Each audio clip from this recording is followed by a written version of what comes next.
Sa pagsapit ng gabi noong mismong araw, maigi nang naghanda sila Istoy sa kanilang makakaharap. Inaasahan na nila na sa gabing yon ay may bibisita sa kanilang panauhin, kaya lahat-lahat ng kanilang mga kagamitan ay nakahanda na.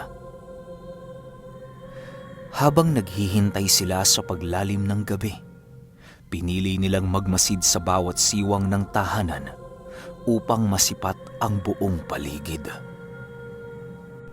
Patuloy din nilang pinapausok noon ang mga tirang balat ng niyog nang sa gayoy mahirapan ang mga nilalang na makalapit sa kanilang tahanan. Nang sumapit na ang 8:00 ng gabi, doon na nag-umpisang makaramdam sila Banoy ng hindi kaaya-ayang presensya sa paligid. Animoy merong mga nilalang na nagmamasid sa kanila noon at naghihintay lamang ng tamang pagkakataon. Kahit gano'n na ang nararamdaman noon nila Istoy, ninais pa rin nilang huwag patayin ang nag-iisa nilang gasera nang sa gayoy meron silang liwanag sa napakadilim na paligid.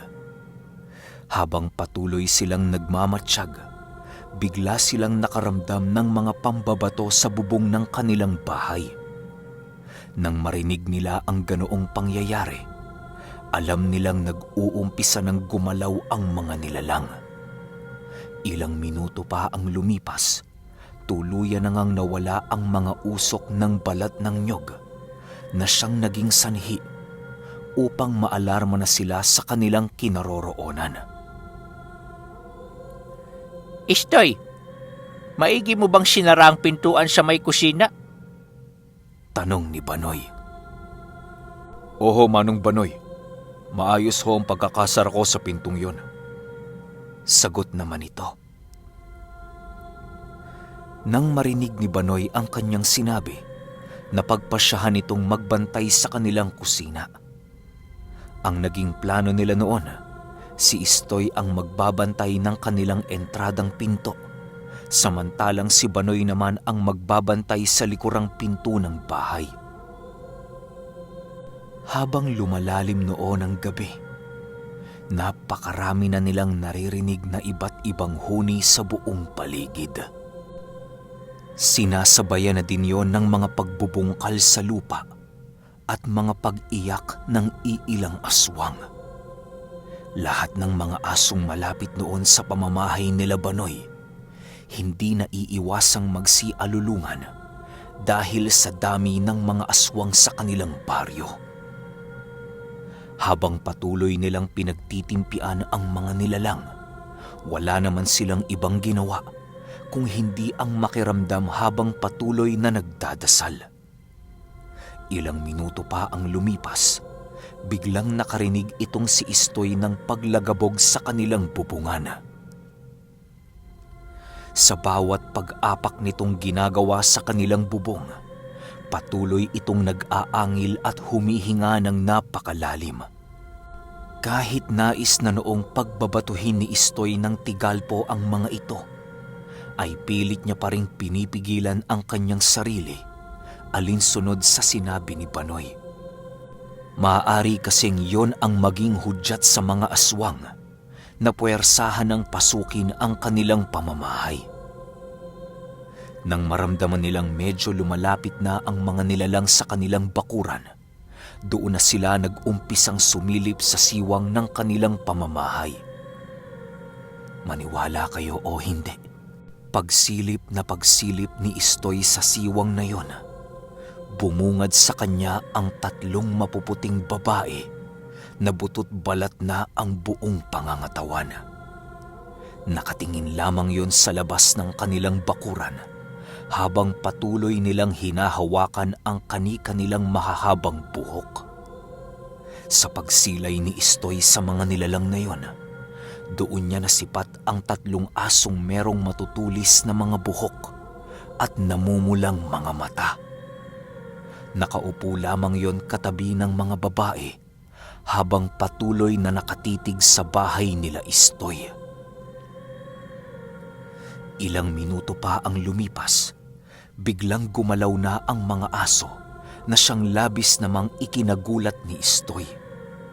Alam niyang sigbi ng mga yon, gawa ng nasa ilalim ng buntot nito ang kanilang mga ulo habang sila ay naglalakad. Kisap mata lamang noon ang pagitan nang tuluyang maglaho sa kanyang paningin ang mga nilalang na yon.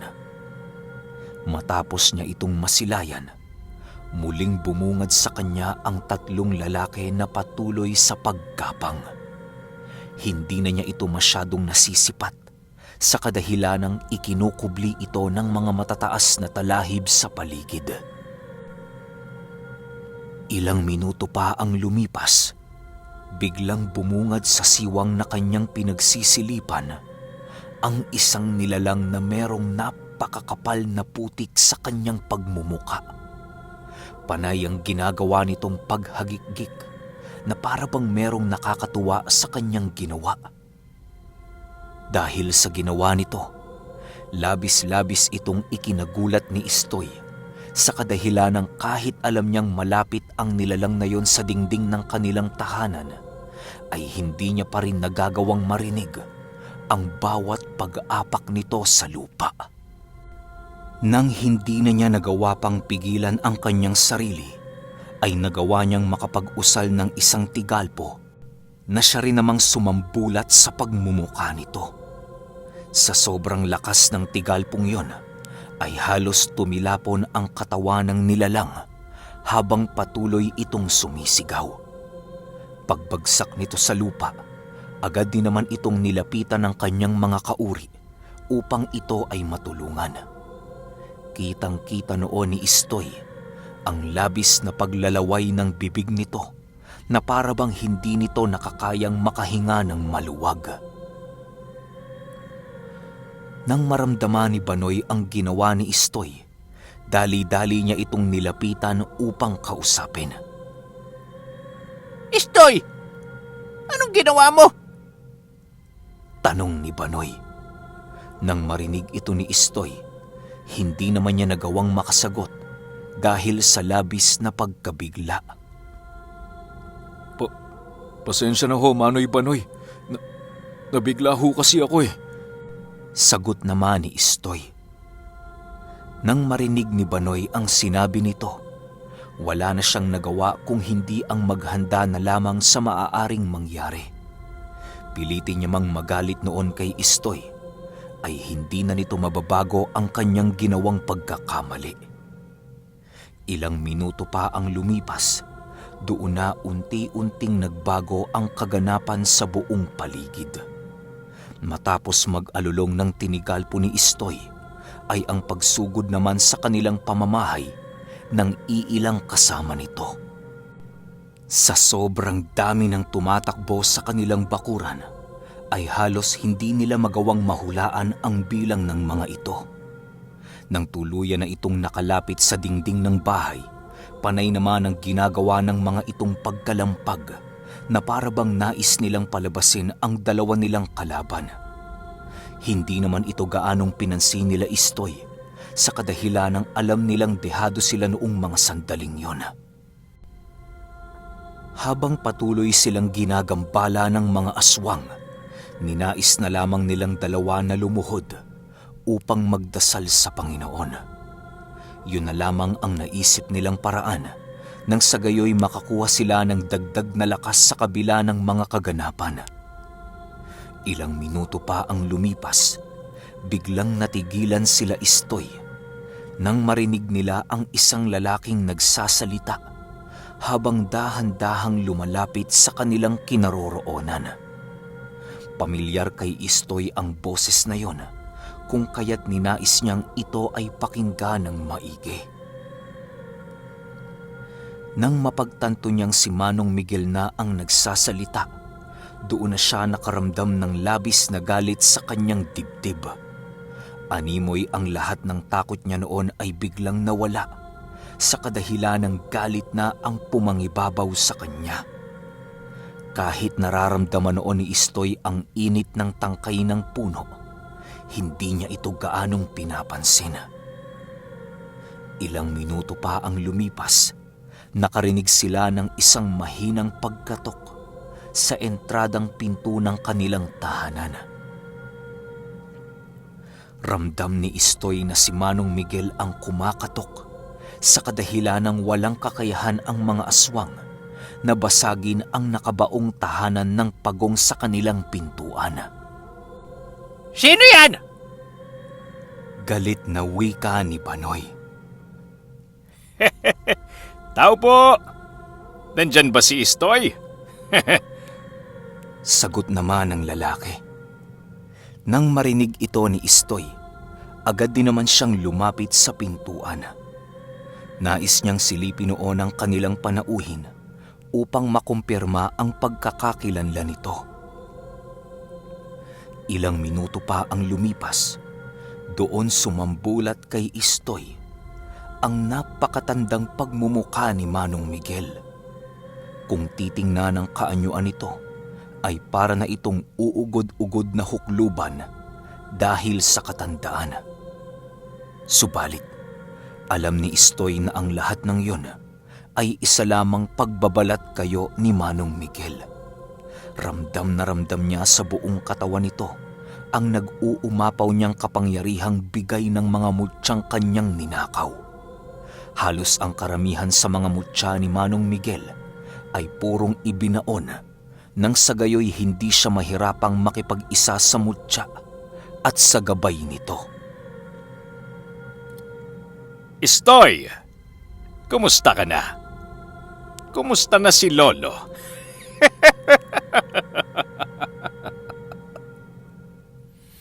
Pang-aasar na wika ni Manong Miguel. Nang marinig ito ni Istoy, ay halos manginig na ang kanyang buong katawan dahil sa pagmamalabis na makapaghigante kay Manong Miguel. Nang akmang bubuksan na niya noon ang pinto, ay bigla naman siyang pinigilan ni Banoy sa kadahilanang malalagay sila sa panganib kapag nagkataong pinagbigyan niya ang nais ng kanyang disipulo. Istoy! Istoy! Makinig ka sa akin. Hayaan mo lang ang demonyong yan sa kung ano ang kanyang gagawin. Tandaan mo, hindi paghihigante ang hangad ng lolo mo. Huwag mong hayaang sundin ang iyong isipan ang nais ng demonyong yan. Wika ni Banoy. Kasabay ng pagwika nito ay ang patuloy niyang pagyugyog sa katawan ni Istoy upang manumbalik ang pag-iisip nito. Nang kumalma na noon ang kanyang disipulo, doon na niya pinili itong bitawan. Habang nagkakagulo sila sa loob ng bahay, patuloy din naman ang paghalakhak ni Manong Miguel na para bang ito ay labis na nasisiyahan sa kanyang ginagawa. Ilang minuto pa ang lumipas, muli na namang nagparamdam ang mga aswang sa buong paligid. Habang patuloy sila nitong pinagpaparamdaman, hindi maalis sa isipan ni Istoy ang mga dahilan sa likod ng pagkontrol ni Manong Miguel sa angka ng mga aswang. Alam niya kasing purong mabubuting mutya lamang ang naninirahan sa tahanan ni Lolo Uding, kung kaya't hindi niya mapigilang magkaroon ng mga katanungan sa kanyang isipan. Pilit naman niya itong sinasagutan, subalit hindi niya magawang maisipan ang sagot sa mga katanungang yun. Sa pagpapatuloy ng pagpaparamdam ng mga aswang, kung ano-ano na ang mga ginagawa nito sa labas ng pamamahay ni Banoy. May iilan sa mga ito ang nagbubungkal sa lupa at ang iilan naman ay pilit binubutasan ang dingding ng tahanan ng 2 albularyo. May mga baboy na din sila noong naririnig na patuloy nang inangat-ngat ang bawat haligi ng kanilang tahanan. Habang patuloy itong gumagambala sa kanila, doon na napagpasyahan nila Banoy na gumawa ng hakbang upang palayasin ito o hindi naman kaya'y tapusin na ang mga buhay nito. Mga demonyo kayo! Gusto nyo ba talaga ng gulo? Maghintay kayo! Sigaw ni Banoy habang naghahasa ng kanyang mga talibong. Si Istoy naman noon Patuloy namang nagpapalipad hangin sa paligid upang maitaboy ang iilang aswang na nasa bubong ng kanilang bahay. Mahigpit na din ang pagkakahawak niya noon sa tangkay ng puno dahil sa pagmamalabis nitong makapaghigante kay Manong Miguel. Matapos makapaghasa ng talibong itong si Banoy, dahan-dahan na siyang lumapit kay Istoy upang iabot ang talibong na kanyang pinatalim. Istoy, kunin mo to. Dahil lalabasin na natin yung mga demonyong yan. Hindi ko na kaya ang pasensya ko. Kaya patayan akong patayan! Galit na wika ni Banoy. Nang marinig ito ni Istoy, wala na siyang nagawa kung hindi ang sundin na lamang ang nais ng kanyang maestro. Aminado din naman kasi siya noon na nagnanais din ang kanyang isipan ng digmaan. Habang naghihintay sila ng pagkakataon, patuloy ang pagkarga nila ng bakod at puder sa kanilang katawan. Nang makumpleto na nila ang lahat ng kanilang kinakailangang dasal, nag-umpisa na silang magmanman sa buong paligid. Ang unang inalam noon nila Istoy ay ang lokasyon ng kinaroroonan ni Manong Miguel at ng kanyang mga kasama. Nang masipat nilang medyo may kalayuan ang mga ito sa entradang pinto ng kanilang bahay, doon na nila napagpasyahang buksan ang pintuan. Istoy, ipangako mo na wala kang pagsisisihan sa kung anumang mangyari ngayong gabi. Alam kong malakas ka, kaya inaasahan kong hindi ka matitinag sa mga mahihinang demonyong ating kaharap. Gigil na wika ni Banoy. Oo, Manong Banoy. Huwag ho kayong mag-alala dahil sasamahan kita hanggang kamatayan. Sagot naman ni Istoy. Nang marinig ito ni Banoy, doon na nila tuluyang binuksan ang nakasaradong pintuan. Sa pagbukas nila rito, bumungad sa kanila ang hindi mabilang na mga aswang sa paligid. Ang karamihan sa mga ito ay nasa wangis ng isang dambuhalang baboy, samantalang ang iba naman ay nasa kaanyuan ng isang bruha. Habang patuloy nila itong pinagmamasdan, bigla namang nagwika si Manong Miguel ng, Sa wakas, nagkaroon na din ng tapang at lakas ng loob ang mga albularyong ito para lumabas ng kanilang mga lungga. Nang marinig ito ni Istoy, ay tanging pagtarak na lamang ng kanyang talibong sa lupa ang kanyang nagawa para ipakitang nakahanda siya sa lahat ng maaaring mangyari. Nang masipat naman ng mga aswang ang kanyang ginawa, ay tanging pag-aangil lamang ang naibatong sagot ng mga ito. Ilang minuto pa ang lumipas, dahan-dahan nang nagsilakad ang mga aswang papalapit sa kanilang kinaroroonan. Habang naglalakad ang mga ito, panay naman ang kanilang ginagawang paninindak sa dalawang albularyo.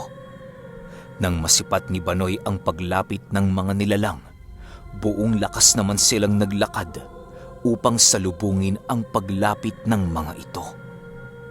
Ilang segundo pa ang lumipas, tuluyan na ngang nagsitakbuhan ang mga aswang papalapit sa kanilang kinaroroonan. Halos lahat ng mga ito ay merong pagnanais na sila ay patayin noong mismong gabi. Nang magkalapit na sa bawat isa ang magkabilang panig, doon na nga nag-umpisa ang kanilang digmaan. Sa unang paghahataw ni Banoy ng kanyang talibong, ay meron agad isang aswang na tinamaan. Sa sobrang lakas ng pagkakataga nito, ay halos lumaylay na ang leeg ng aswang na yon sa kanyang katawan.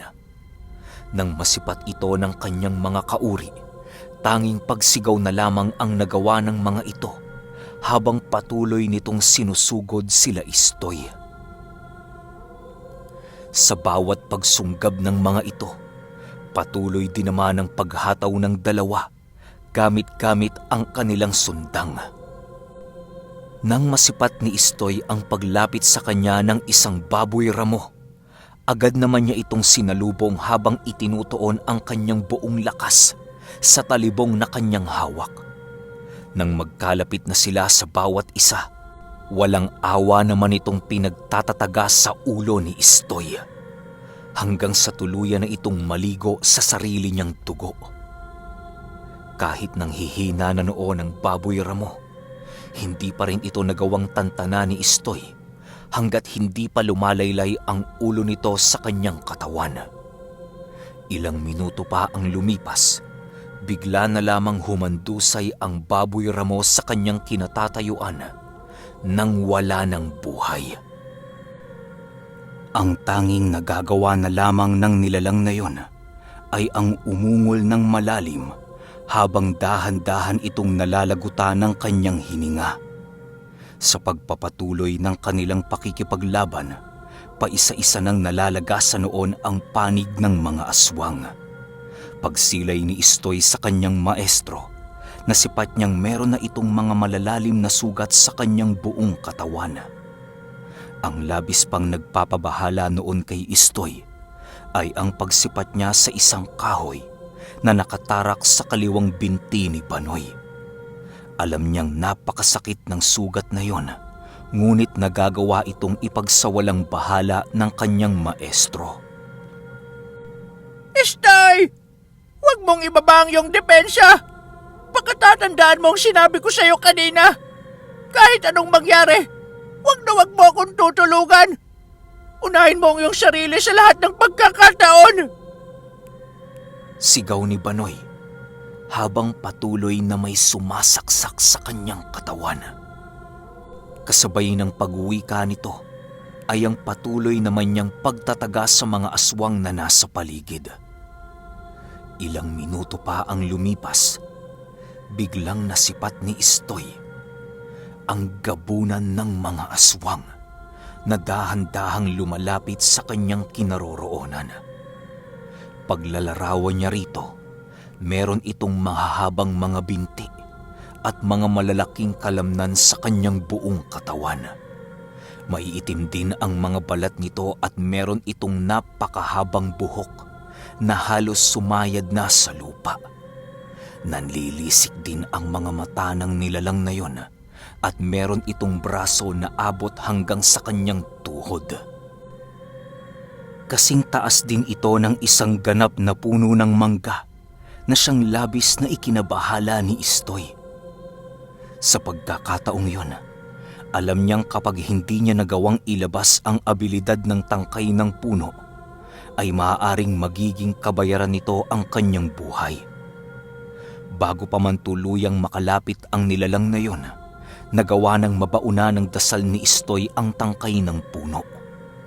Matapos niya itong gawin, bigla na lamang siyang nagkaroon ng hindi pangkaraniwang lakas na naramdaman sa kanyang sarili.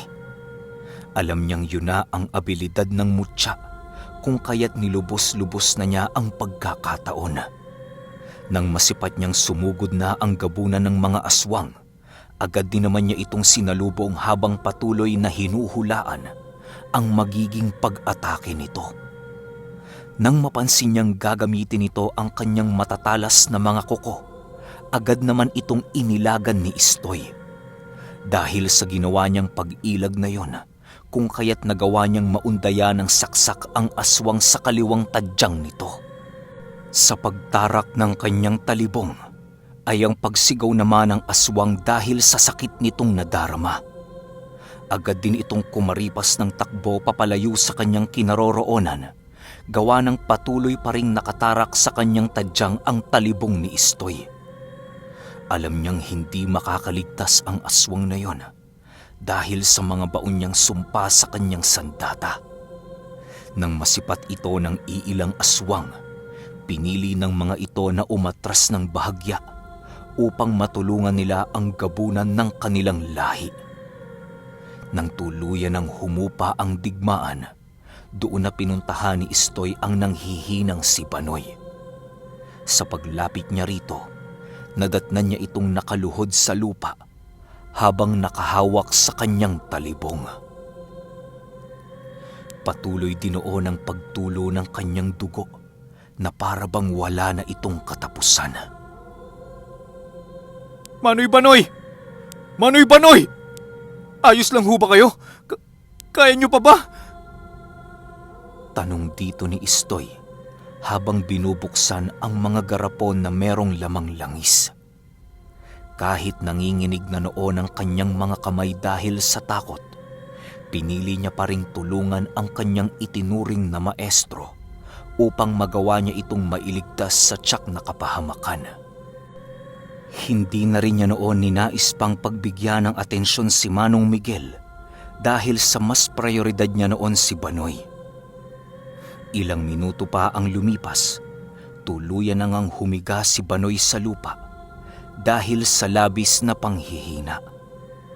Habang patuloy itong ginagamot ni Istoy, hindi niya naman naiwasang umiyak dahil sa labis na pag-aalala. Istoy, hayaan mo na yan. Wala na yang pag-asa. Subalit, kung nais mo siyang mailigtas, ay makakatulong ako upang maisakatuparan ang iyong kahilingan. Yun nga lang, meron akong hihinging munting kapalit sa aking pagtulong sa iyo. Wika ni Manong Miguel. Manahimik ka, Miguel! Dahil hindi ko kinakailangan ng anumang tulong na magmumula sa iyo. Paano pa kita magagawang pagkatiwalaan? Sabihin mo! Galit na sagot ni Istoy. Ikaw ang bahala. O siya, alis na ako. Sabihan mo na lang yang maestro mo na ikamusta ko sa demonyong makakasalamuha niya sa pupuntahan niyang impyerno.